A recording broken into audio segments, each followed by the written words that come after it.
Okay, so you've seen the Blindside movie, right? Yes. Oh, yes.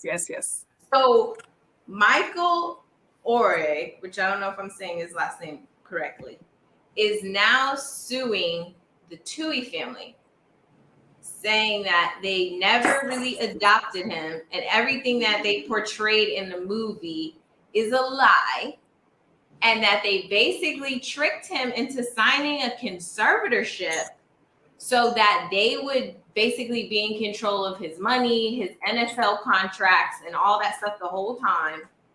And now he's suing them to basically get back whatever they stole from him in terms of profiting off of his life story that apparently was portrayed to us as a lie.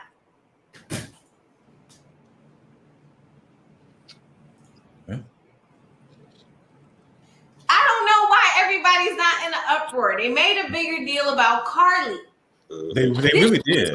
Yeah. And I'm not going to say this is worse, but this is high-key worse. It's Shameless exploitation too.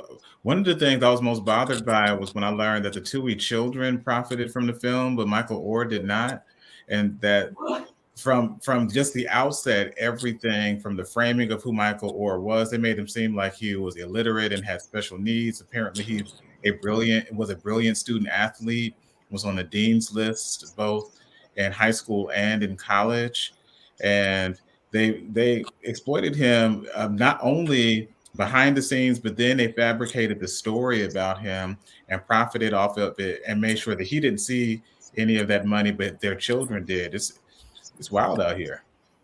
Yeah, I don't remember this. Like, I mean, I don't know about this coming back into the news right now, right? But I remember when this first came out, and like, probably before the idea of the white savior complex had language for it, right? But I absolutely remember hearing this and them saying that it was really all about him. Like, they adopted, or not adopted, but they brought him into the fold and into the family solely to make profit off of it. Like, they saw the potential there, and that was literally the whole thing from the whole beginning. That's what the entire story was based around, was the exploitation. It wasn't something that evolved. It was something that was the foundation of all of it.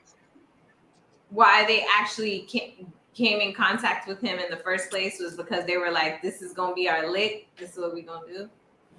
I think a little, I mean, I don't want to, don't quote me on that, but I don't know at what point in time, but I will say when probably at the point where they were like, all right, we're not just having our eye on him. We're going to actually bring him and we're going to keep him. That was for personal gain. Mm-hmm. Yeah, I think I'm just trying to find out where the meme's at.